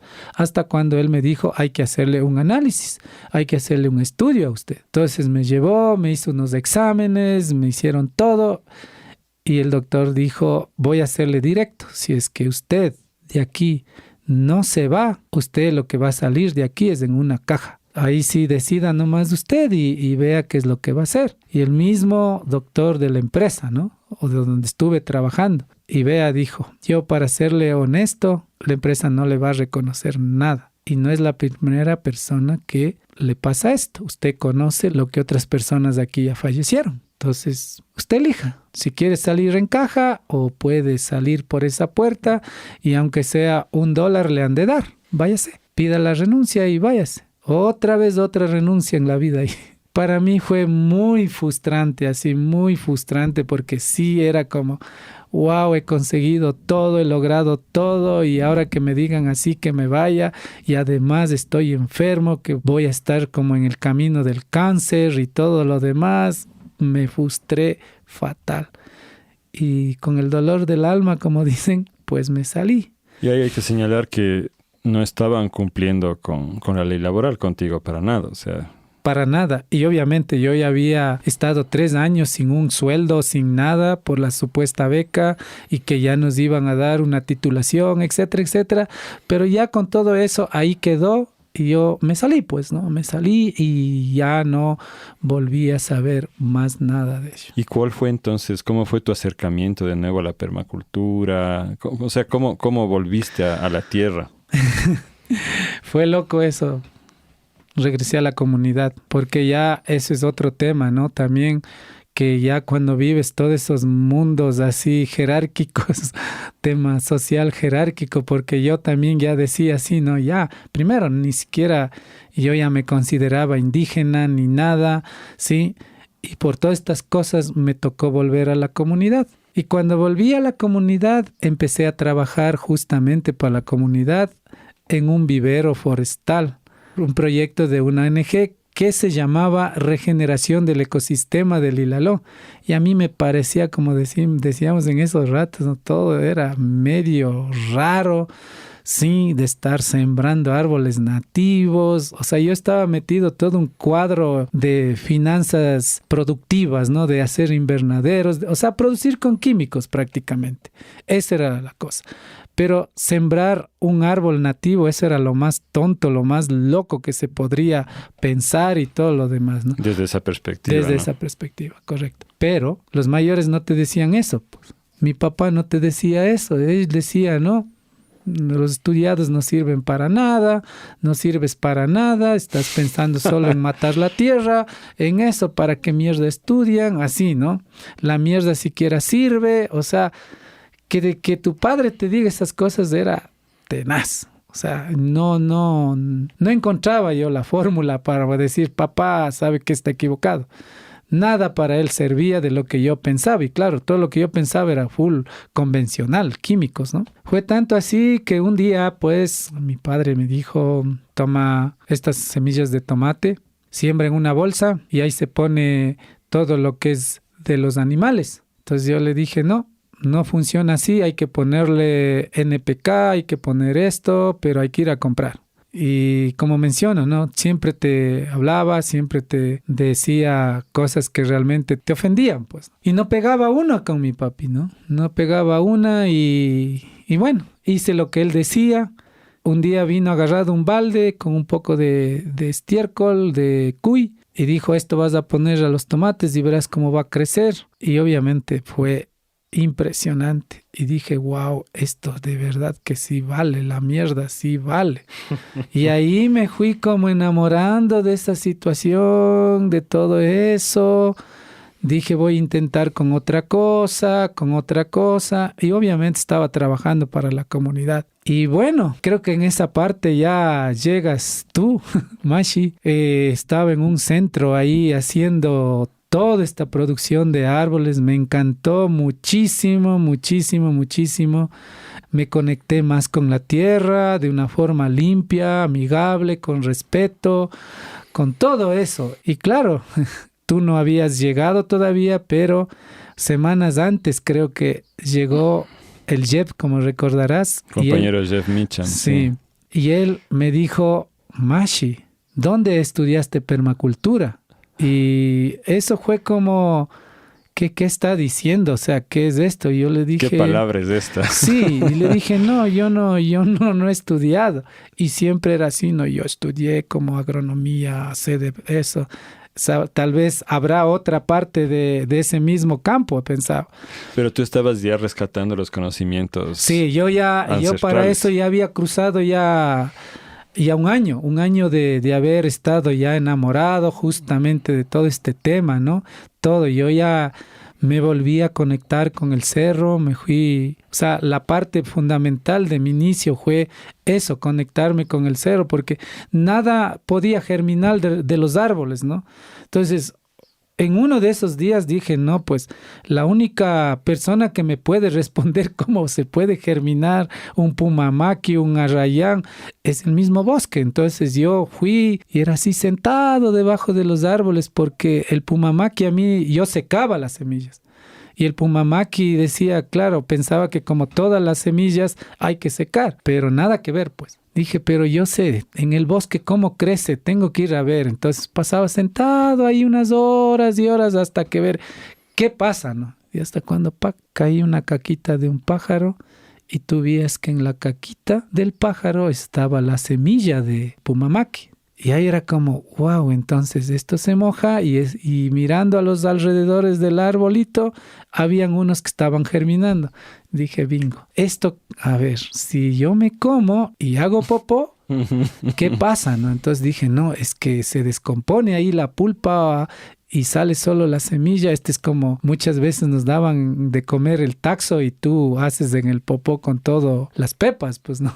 Entonces yo pensé así, dije, no, pero no voy a comerme y luego estar buscando en mi popó, no, nada de eso. Voy a fermentarle. Y le fermenté y fue éxito. Germiné todas, entonces fue estas partes ya que me fui descubriendo y todo lo demás y empecé como a desarrollar todo este tema de tener un vivero forestal con plantas nativas del bosque. Y todo orgánico.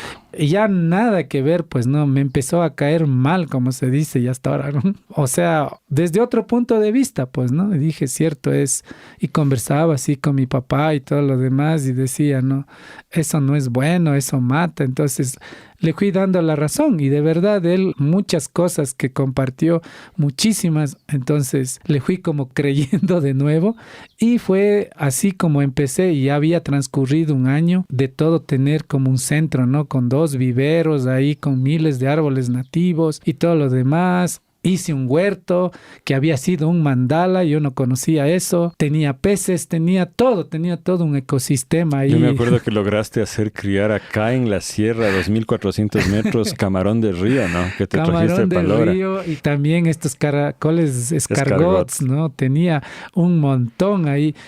Me fascinó ese momento y era así cada cosa que se conectaba o que llegaba ahí y se convirtió pues en un... Claro, yo en ese momento no conocía, ¿no? Pero en realidad es un centro de permacultura. Del agua, de todo lo demás, de la lluvia, todo lo hice. Entonces ahí llegó Jeff y me dijo, ¿dónde estudiaste permacultura? Y era a mí, no, yo no tengo ni la mínima idea, pero me hizo así... Clic. Dije, ¿qué será? Y bueno, pero total es que no paré mucha bola, como se dice, mucho asunto. Y me quedé muy pensativo. El internet había llegado a mis manos en ese rato ya y no había mucha información. Hay unas palabras, pero no me describía mucho de qué es lo que era. No es como ahora, ¿no? Entonces seguí trabajando y ahí es cuando yo recuerdo que el Jeff me dijo, ¿quieres irte a un taller que estábamos haciendo por ahí por Cotacachi? y va a venir un experto en semillas. Cuando él dijo semillas, dije, wow, eso es lo que a mí me interesa. Hay que llevar un poco de semillas. Recordarás que ya llevé un poco de semillas y claro, fue ahí cuando ahí nos conocimos y claro, lo que acabaste de decir hace un ratito, esta palabra de Mashi, cuando yo te miré ahí haciendo la traducción de este experto en semillas, yo decía, wow, o sea, él es igual que yo. O sea, somos como que nos hemos conocido desde mucho tiempo, desde mucho tiempo.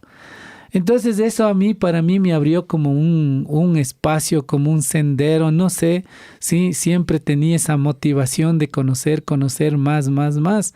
Y hasta cuando tú llegaste con Jeb al lugar donde yo estaba y viste las semillas, viste todo, porque yo ya había trabajado, yo ya empecé a trabajar todo este tema de las semillas también desde la comunidad. Estaban perdiendo los maíces, estaban perdiendo las chacras y decía yo que esto es bueno, esto hay que conservar, hay que guardar, volver a sembrar.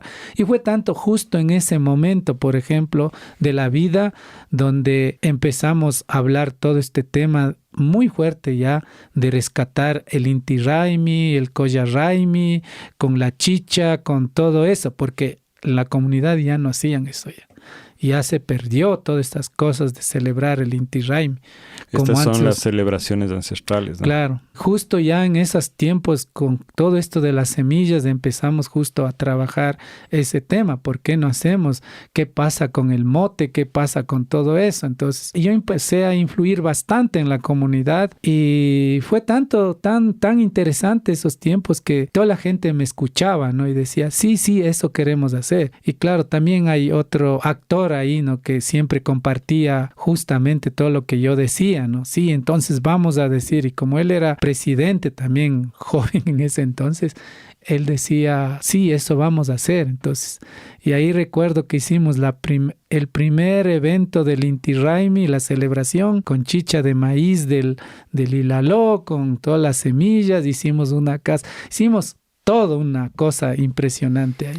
Yo recuerdo, esto es el año 2003. Yo llevaba ya algunos meses desde que había, entre comillas, fundado la red en un cafecito aquí en Tumbaco con 3 amigos, uno de los cuales era Jeff, justamente. Por eso es que Jeff tuvo el interés de ponernos en contacto. Y yo ya estaba recorriendo, no teníamos nada de recursos. Pues yo solito andaba al inicio, pues recorriendo comunidades y tal. Y yo tenía una dificultad bien grande y era que por más bonito que fuese mi trabajo y mi discurso, yo no dejaba de ser un mestizo de la ciudad, aunque yo no crecí en la ciudad, pero seguía siendo a ojos de los compañeros y compañeras indígenas un mestizo, un mishu, como decimos aquí, de la ciudad.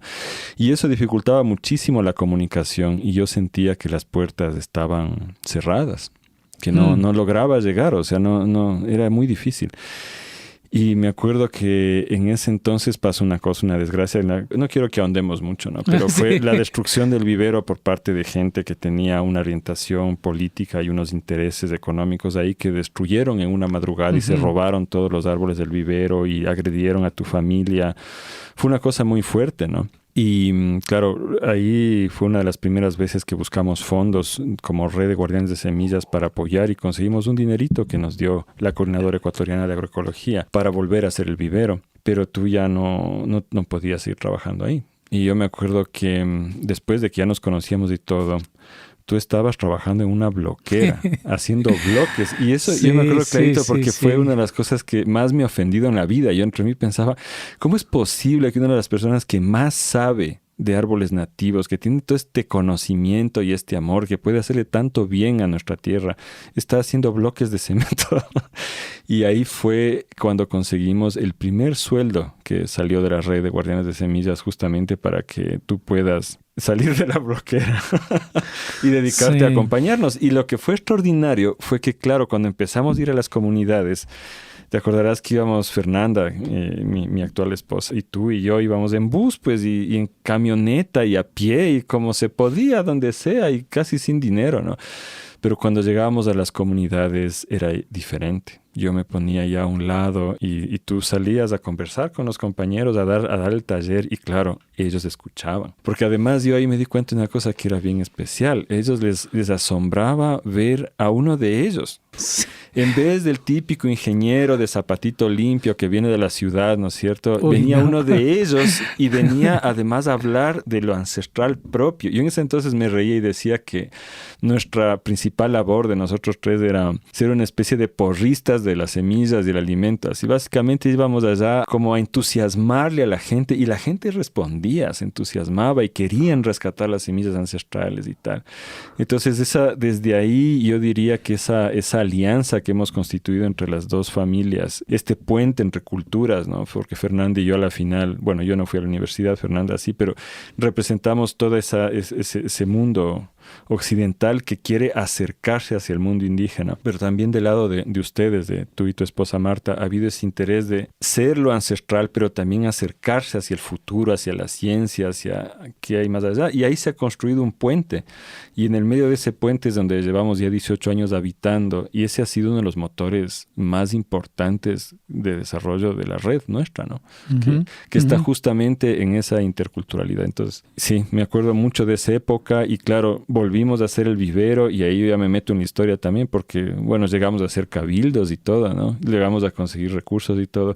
Y tú iniciaste un proceso que la comunidad acogió de reforestar este cerro. Por eso decías lo que el Taita Ilaló agradeció, ¿no? Porque le han compuesto el poncho, creo que dijiste. Sí. Si no me equivoco, con esas labores que se hicieron, más o menos, ¿cuántos árboles nativos? Primero, árboles salidos del bosque mismo, reproducidos con técnicas ancestrales y técnicas que tú descubriste, como lo que describiste en Pumamaki, en el vivero de la comuna. Más o menos, ¿cuántos árboles llegamos a sembrar? Bueno, en esos tiempos sembrados, plantados, diríamos que quedó hasta el 2004, que iniciamos todo el proceso. Y luego de eso, pues, que seguimos trabajando. Hasta el año 2005, ya todo el trabajo que habíamos hecho ya como red, dejamos sembrados 160,000 árboles. Y dentro de todo esto también, bueno, yo había empezado también otros procesos, ¿no?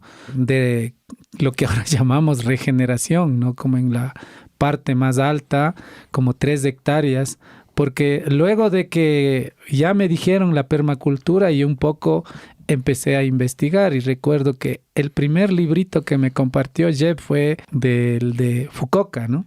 Entonces me iluminó así como, wow, se puede hacer esto, ¿no? De hacer las bolitas y todo lo demás. Las bolitas de arcilla, caca y semillas. Entonces yo hice justamente esta técnica para reforestar o devolver el bosque en 3 hectáreas. Hoy por hoy ese lugar ya es impenetrable, o sea, no puedes entrar, o sea, como tú mismo conoces, ¿no? Es muy loco porque hoy por hoy sí todavía siguen como con esta propuesta de seguir reforestando, de seguir haciendo, pero yo creo que hay otra cosa súper importante, hacerlo de corazón, no hacerlo por un interés. Sí, es que estamos haciendo, ¿no? Porque siguen haciendo los gas parroquiales, siguen haciendo, no sembra un árbol que ni sé qué por acá. Pero mira, todo les muere.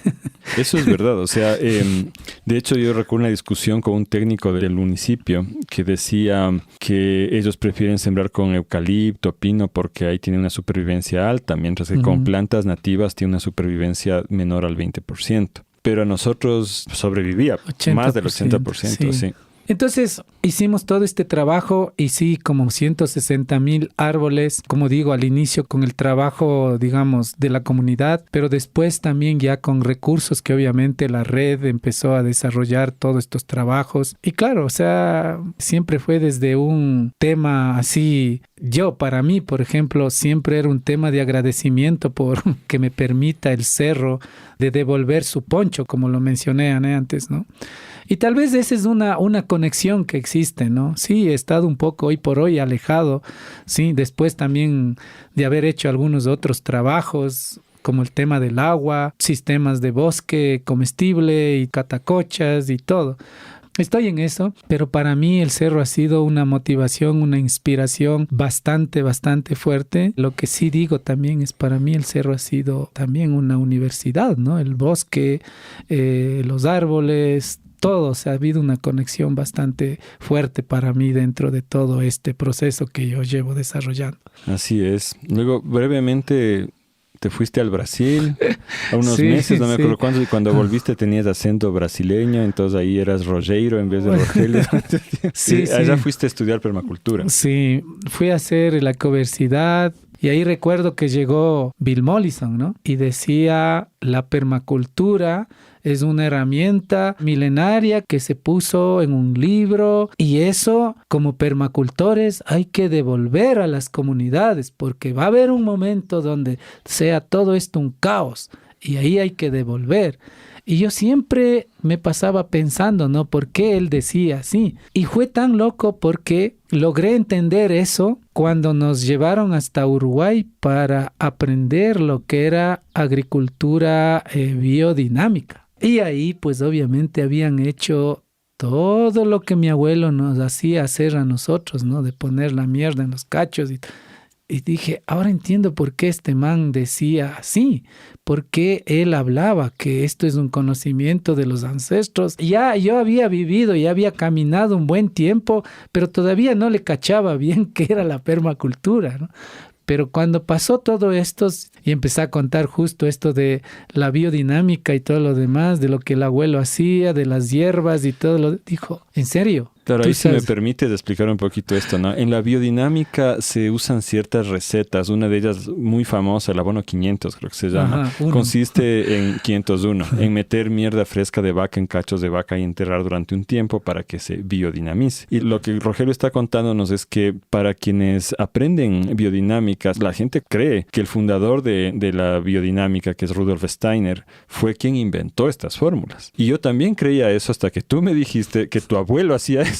Y ahí me puse a investigar y me di cuenta que en realidad esto era conocimiento ancestral de los pueblos europeos y no creo que haya sido originalmente de ellos, sino que probablemente vino del sudeste asiático o del Asia Occidental, de Mesopotamia, donde había vacas, ¿no? Entonces, en realidad son conocimientos de los pueblos indígenas de todo el mundo. Uh-huh. No estamos hablando de que la agroecología, la agricultura orgánica hayan desarrollado las técnicas en los últimos siglos, o no es así. Todo lo que hablaba Mollison, Fukuoka, Steiner, etcétera, son conocimientos ancestrales de los pueblos originarios del mundo. Uh-huh. Claro, en el caso de mi abuelo, por ejemplo, no es que solo metía mierda de vaca, él metía la mierda de las llamas. Voy a hacer un salto de tiempo, porque en los próximos años básicamente estuvimos trabajando bastante en la comuna tuya, la comuna Tola Chica, que yo también fui comunero durante un tiempo, pero sobre todo estuvimos desarrollando los procesos de la red. Y de lo que tú te encargaste en esos años fue de dar la capacitación a los grupos campesinos. Y también en esos años me acuerdo que hubo un momento en el cual a ti te invitaron al Congreso Internacional de Permacultura, que era nuevamente en Brasil. Y había que desarrollar una presentación, y tú me pediste ayuda y me acuerdo que nos sentamos a echarle cráneo y a la final hicimos así todo un PowerPoint que se llamaba la Ayllucultura. Y bueno, en parte era mofa. En realidad, en parte era burlarnos de toda la cuestión de cómo se conceptualiza desde el mundo occidental estos distintos movimientos, y surge un movimiento y surge otro y todos se pelean y el de acá dice que es superior a la permacultura, el otro siempre es así. Entonces nos inventamos en una tarde sentados ahí otro más que se llamaba la Ayllucultura. Ahora, esto viene de Ayllu, que en quichua significa la familia extensa, pero no la familia papá, mamá, hijo, sino en realidad es más, ¿no? Son una red de relaciones. Y ahí Rogelio tú me decías, todo empieza con mi familia. Pero para que mi familia esté bien, yo necesito la huerta. Pero entonces la huerta también es parte de mi familia. Pero entonces también yo necesito abonar. Entonces ahí están también los animales. Pero ellos también son parte del Ayllu. O sea, el Ayllu también les incluye a ellos. Y nos fuimos volando más. Y tú decías, claro, es que el gavilán que viene y se lleva de vez en cuando un pollo, pero me ayuda a controlar las pestes, también es parte del Ayllu. Y el cerro, o sea, sin el cerro no habría mi Ayllu, porque no habría agua ni nada. Y obviamente las nubes también son parte de mi Ayllu. Entonces, estábamos especulando de cómo a partir de esta idea del Ayllu andino uno puede realmente tener una comprensión tan profunda de cómo funciona la permacultura, la agroecología y construir a partir de eso, ¿no? Entonces eso para mí fue un proceso bien lindo cuando nos imaginamos esta cuestión, porque me ayudó mucho a comprender y a conectar también con nuestras raíces. Entonces ahí viene un tema bien interesante. Vamos a hacer un corte respecto a tu historia, después volvemos. Pero es a donde queríamos llegar con esta entrevista. ¿Qué es para ti ahora la permacultura? Después de todo ese camino andado, después de haber visto a los compañeros soldados indígenas en Amazonía que conocían el bosque, después de haber visto a las cabras que criaste, después de haber estado en Brasil, después de haber presentado esto frente al Congreso y bueno, provocó todo un relajo ahí en el Congreso tu presentación, me acuerdo. Pero bueno, que a la final, ¿qué le sientes tú ahora a la permacultura? ¿Qué mismo es? Sí, es un poco bastante complejo decir en pocas palabras, ¿no? Pero yo ahora, y lo que sí puedo decir es que la permacultura es una constancia, es una evidencia justamente que no va a morir jamás, no va a morir jamás. Todos estos conceptos, todos estos temas, sí, todos estos elementos que obviamente han sido parte de la vida por miles de años, nosotros ahora no le damos ni siquiera interés. La sociedad moderna. Sí, y siempre usamos este discurso, ¿no? Sobre todo en las comunidades, por ejemplo, lo que dicen ahora los jóvenes, ¿no? Eso es cosa de viejos, cosa de los abuelos era de viejos, ¿no? Entonces, para mí ahora la permacultura es justamente como tú mismo mencionaste, ¿no? Es parte de un proceso constructivo del Ayllu. Si el Ayllu no está conjuntamente conectado, y ahí viene justo esto, ¿no? Del análisis funcional de los elementos, que son estas pequeñas herramientas como responsabilidades de los animales, responsabilidades con los bosques, responsabilidades con la chacra, con la huerta, ¿no? Yo por eso ahora digo también, hasta en eso nos hemos modernizado, ¿no? Para entender supuestamente de mejor manera, ¿no? Supuestamente.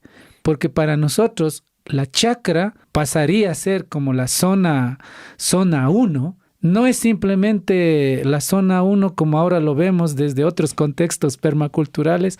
Bueno, la zona 1 ahí cerquita te haces tu espiral de hierbas y bueno, siembras unas lechugas y ya está. La chacra, comprendido como zona 1, es la diversificación de la vida. No solamente de unas 3 cositas, medicina, alimentación, todo lo que conecta justamente con este tema de la vida.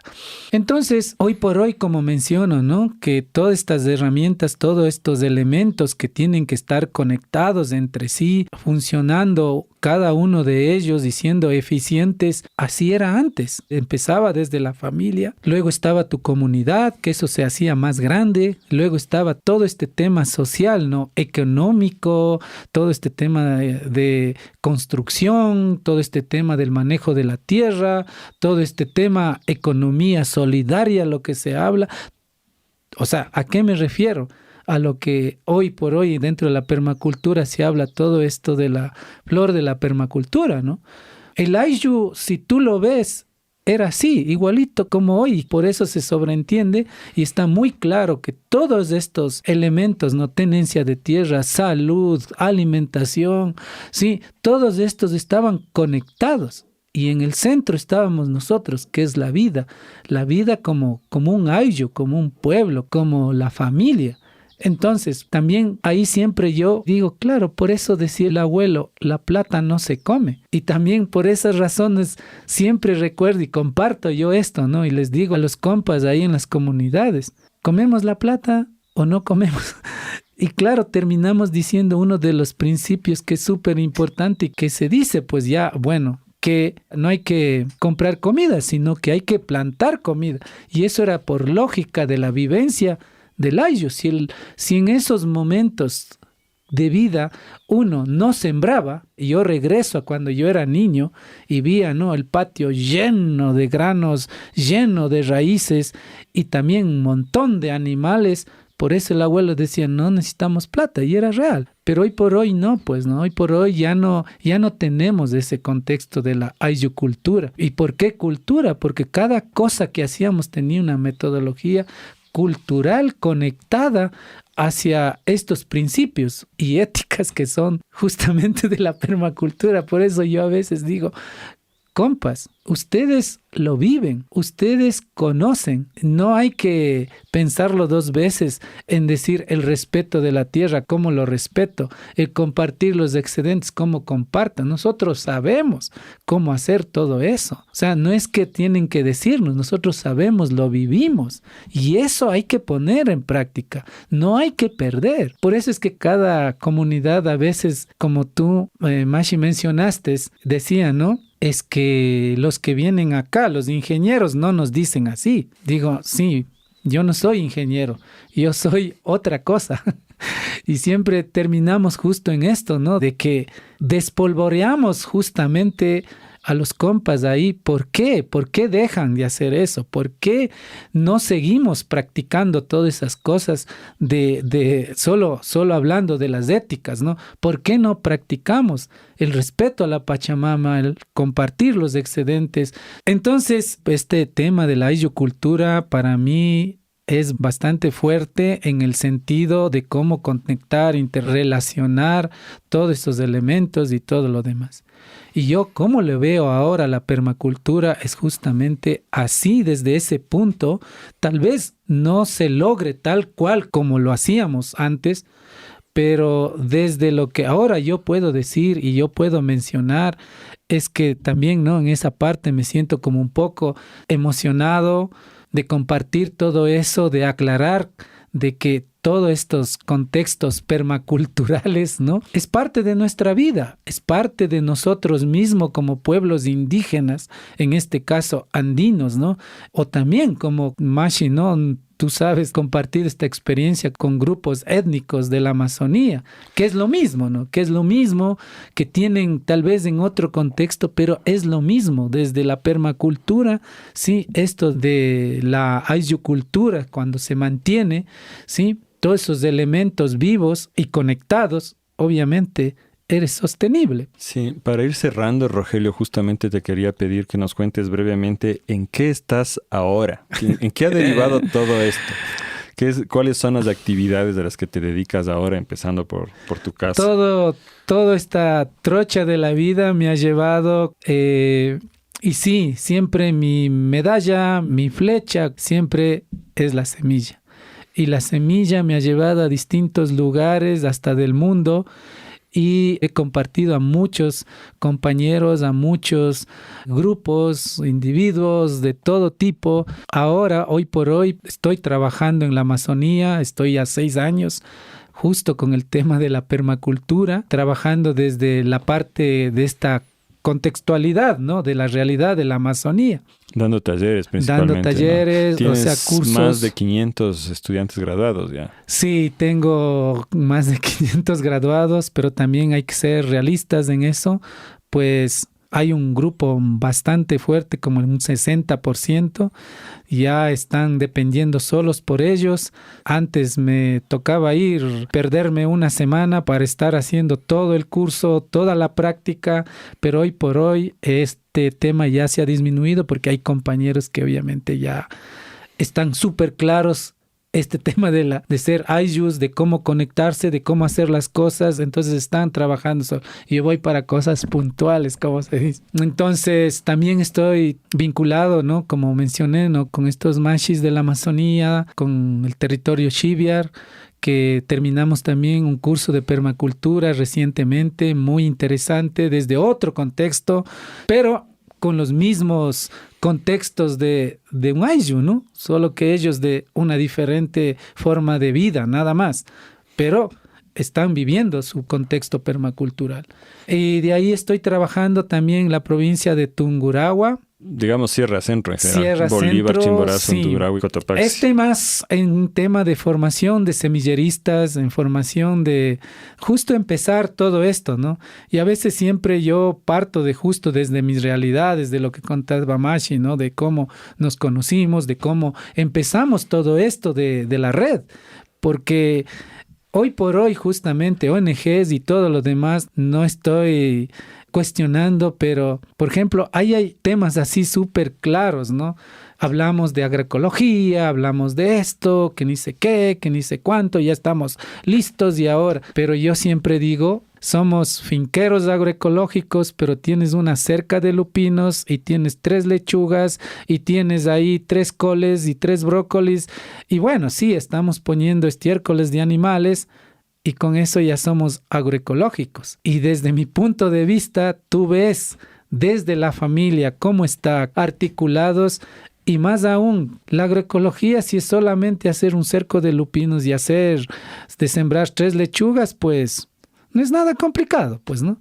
Pero para mí, desde el punto de vista, con todas estas 2 herramientas que estoy mencionando, es un proceso que nunca va a acabar. Nunca va a acabar, te morirás y te irás sin aprender muchas cosas que estaba. Entonces estoy formando semilleristas desde ese contexto y sí, me parece una cosa súper importante. Primero, hacer conocer todo el tema de las semillas. Como dije, las semillas te llevan mucho más allá. Y esas puertas se están abriendo, se están visualizando en el sentido de que los compañeros recién van a empezar su proceso de vida, como se dice, están como vacíos, ¿no? Vacíos justamente en el sentido de cómo conectar estos conocimientos que están guardados ahí y no pueden sacar porque justamente están diciendo, como ONGs, lo que sea, pues un ingeniero te va y te dice esto es así y listo y se acabó. No hay esa conexión directa o no existe una persona que les diga, vean, esto es importante. Entonces estoy en estas provincias haciendo este tipo de trabajos y obviamente también, por último, pues hemos empezado con la provincia de Imbabura. Recientemente pues terminamos el curso de permacultura y siento una cosa súper interesante, muy abierta, porque siento también, no sé, un poco más allegado allá. Mi abuelo vestía con sombrero y poncho, pantalón blanco, camisa blanca y ahora estoy un poco también confundido cuando decías Mashi, ¿no? Seré mismo Quitucara que seré. Sí, y mi abuela se vestía también con anaco y todo lo demás. Mi mamá se vestía así, ¿no? Entonces me quedó con eso, ¿no? Pero lo que sí vine es así, ¿no? Dije, hermoso, de que les hablé justamente este tema de la ayucultura, ¿sí? De la reciprocidad. Les hablé justamente de lo que es el AINI. Entonces fue para ellos algo súper interesante de decir que no vino un ingeniero a decir eso, sino fue alguien que es igual como nosotros, Mashi. Solo que no tiene poncho, no tiene nada, pero por eso, ¿no? Cuando terminamos decía Mashi, o sea, usted es Mashi de verdad, no es Mashi de mentiras, es de verdad. Y bueno, me hicieron poner ahí su poncho y todo, ¿no? Fue muy hermoso y realmente bueno, tal vez me identifico, pero es como que por fin he hecho algo con algo que se me asemeja, como mi pueblo, mi gente, y no solo ellos, ¿no? También por Cotopaxi, por todos ellos, ¿no? Y obviamente esta es la parte de mi vida que obviamente me conmueve y bueno, si me da la vida, la oportunidad, pues de seguir compartiendo esto a las comunidades, a los grupos étnicos, amazónicos, de todo tipo de trabajo que estoy haciendo, pues es eso para mí, la permacultura es esto, ¿no? De compartir todo lo que yo he sabido y obviamente, sí, usando todas las herramientas de lo que dice la permacultura, ¿no? Es increíble la pasión porque nosotros nos preocupamos en realidad. Porque, Rogelio, tú estás recorriendo ahorita a veces hasta 6 provincias en un mes. Entonces, no para de viajar de un lugar al otro con esto. Pero no solamente, ahorita dijiste para terminar lo de Imbabura, pero y entonces a Ecolado, al Patarpuna, el Guaiduro. Bueno, tú sabes que desde la red, ¿no? Y ese también es otra motivación que yo siempre les digo. Como ejemplo, lo que la red ha crecido, lo que la red ha hecho. Y no se necesita justamente miles o millones de dólares para poder llegar a todo eso. Es justamente eso, la reciprocidad, el AINI, de cómo ves este contexto de la agricultura para llegar a todos estos procesos, ¿no? Como es la tienda y todo lo demás. En el caso personal mío, ¿no? Yo tengo mi lugar, mi espacio donde estoy haciendo todo este tema de la permacultura, pero también justo me ha llevado hacia otros ecosistemas, ¿no? Siempre a veces a mí me quedaba un poco vacío cuando me preguntaba, usted sabe cultivo del cacao, usted sabe cultivo de esto, sí, pero dice que usted es de la permacultura. Entonces, eso también me conmovió y me llevó hasta la provincia de Esmeraldas para ser parte de un proceso de una finca que se llama Ecolado. Hoy por hoy, yo no nací allá con machete, ¿no? Yo, como que les acabo de contar, pues yo soy de aquí, de los Andes, indígena, y yo me crecí sembrando maíz, deshierbando maíz con llamas y alpaca, etcétera. Pero me tocó aprender esos entornos de la cultura, de cómo se cultiva, de cómo se hace, usando estas herramientas de la permacultura para poder entender. Entonces, hoy por hoy, siempre ya cada vez que alguien me pregunta y les digo, así tienen que hacer en estos ecosistemas o en este otro ecosistema. Funciona así y todo lo demás, ¿no? Como en este curso decía, no, vamos a reforestar el páramo. Chuta, y ahora sí, el páramo no se reforesta. El páramo lo que hay que hacer es proteger porque no se puede reforestar. Entonces, para mí ha sido súper importante tener estas dos experiencias de dos ecosistemas.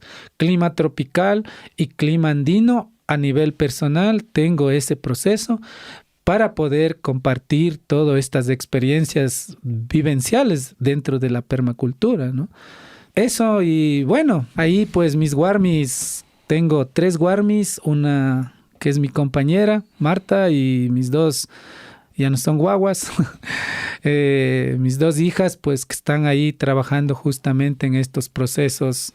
Como tú sabes, ¿no? Como compadre y como mashi, hemos ido discutiendo, conversando, hablando y todo lo demás, y se ha ido tejiendo como una verdadera telaraña. Es brutal porque cuando yo les conocí a ellas, tenían que 5 y 9 años o 7. No, tenía 6 años Joana y 4 años Michelle. Claro, ellas han crecido en la red a la final y ahora están trabajando ya. O sea, yo no sé cómo sucedió. No hubo un momento que les preguntamos o les planteamos si querían entrar a trabajar en la red. Ellas como que crecieron y ahí asumieron que así era, porque eso es un AISU, ¿no? Sí. Y simplemente ahora están trabajando ya en la red, ¿no? Joana es la administradora y Michelle está integrada a la tienda, porque tenemos una tiendita juntos que es del Guairuro, ¿no es cierto? Y tienes tú acá abajito nomás, somos casi vecinos al Patarpuna, que es tu ecocentro donde vives. Esta, para mí, ha sido una entrevista bien emocionante. Me parece que está a lo bestia.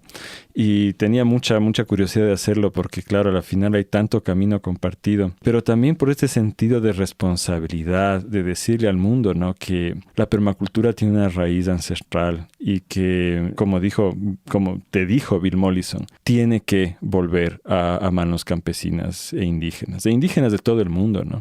La gran ventaja que tenemos ahora quizá es que podemos también enterarnos de lo que hacían los indígenas de Hawái y los de Norteamérica y los celtas en Europa y construir también a partir de eso, ¿no? Y que el futuro no está ni en negar la ciencia ni en negar la espiritualidad, sino justamente en construir estos puentes como nosotros hemos logrado construir aquí en nuestro caso. De ahí nace la riqueza del futuro. Y yo te agradezco muchísimo, Rogelio, no solo por la entrevista, sino por todos estos años de trabajo y por todos los que vendrán. Y qué bueno tener esa voz que pueda llevar la conexión desde la ancestralidad, desde el cerro, desde los abuelos, etcétera, hacia el futuro. Y ser conscientes de que nos queda mucho por hacer. Entonces, no sé si quieres decir unas palabras para despedirte y ya vamos cerrando. No, pues, o sea, simplemente decir, ¿no? A todos los que están escuchando, ya Bill Mollison está tal vez hecho compost y mucho más que eso, pero sí me llegó bastante fuerte aquella vez. Sí, este fue el último encuentro que yo participé. Todo el encuentro mundo, de Brasil de permacultura. Sí, ajá. Todo el mundo se peleaba y el man se acercó cuando estaban todos reunidos y yo era así sentado ahí nomás también, ¿no? Porque todo eso era una locura. Él por poco se orinó en delante de todos y él dijo, ¿por qué se están peleando? Mientras orinaba, ¿por qué se están peleando? Dijo, yo ahorita estoy haciendo una cosa importantísima, lo que ustedes no hacen. Después de terminar, habló y dijo, ¿por qué se pelean con esto? Porque esto no pertenece a nadie. Esto pertenece a los pueblos étnicos, a los pueblos de todas las culturas del mundo. Yo lo único que hice es recoger todas estas herramientas que son milenarias para poner y para que lo entiendan todo el mundo. Él conversó luego conmigo y me dijo, ¿tú eres indígena? Y yo le dije, sí, yo vengo del Ecuador. El Jeb me trajo acá y bueno, todo lo demás. Después de esa reunión me comentó, me dijo, anda, comparte a tu pueblo, porque esto es de tu pueblo. Todo esto es de tu pueblo, salió de tu pueblo y eso hay que devolver. Cuando hagas eso, te vas a sentir muy satisfecho, vas a sentir muy halagado por todas las energías que tú mismo debes saber. Y eso a mí me llenó muchísimo y recordarás, Mashi, que cuando yo regresé, sí, hablamos todo esto y una de las cosas es por esa razón es que yo dije, hagamos desde la red todos estos temas de la permacultura y todo lo demás. Yo no quise hacerlo solo, porque lo podía haber hecho y bueno, hago mi centro de permacultura, el que quiere viene, toma el curso, me paga y vivo feliz. Otro gurú más de la permacultura. Pero todavía hasta ahora no me nace ni eso, lo que sí me nace es justamente esto, ¿no? De compartir, de devolver a mi gente, a mi pueblo. Y sí, nunca he dicho que soy yo, Rogelio Simbaña, el permacultor o el gurú. Soy parte de una red, porque para mí la red es un ayu que hemos conformado. Y si cuando digo la red, estoy mencionando a todos los que están siendo parte de la red. Entonces siempre comento también esto, ¿no? Y siempre digo y hablo con mi corazón muy abierto, muy humilde, como siempre hemos sido desde miles de años, ¿no? De compartir, de trabajar en conjunto, de poner a ver las cosas realmente como especie humana que somos para poder seguir siendo, pues obviamente, sostenibles, ¿no? Entonces nunca me he cerrado a nada. Nunca he dicho, no, yo no les quiero compartir esto. Les he compartido, como algunos, por ejemplo, me han dicho, ¿no? Oye, loco, después te van a quitar prestigio porque estás compartiendo eso y después él va a hacer. Y yo les he dicho, mejor. De eso se trata. Y si yo tengo que ir a dar un curso de permacultura, como me fui al territorio Agua, en donde sea, pues mi corazón y mi mente está abierto para hacer eso, porque eso aprendí desde la red, como Ayu, eso aprendí desde el grupo que estamos, como se dice, ¿no? Como Mashi, como todos los que estamos aquí trabajando desde la red. Muchas gracias, Mashi. Rogelio Simbaña es el instructor del curso Cultiva tu Alimento, que se publicará el 3 de junio en la plataforma Madre Semilla, www.madresemilla.com. Y pues seguiremos trabajando muchísimo en el futuro, Mashi, y nos seguirán escuchando. Muchas gracias, queridas y queridos oyentes. Espero que tengan un lindo día y que este pequeño pedacito de la experiencia de Rogelio sea una inspiración para todas y todos. Esto es Radio Semilla. Nos vemos el próximo episodio.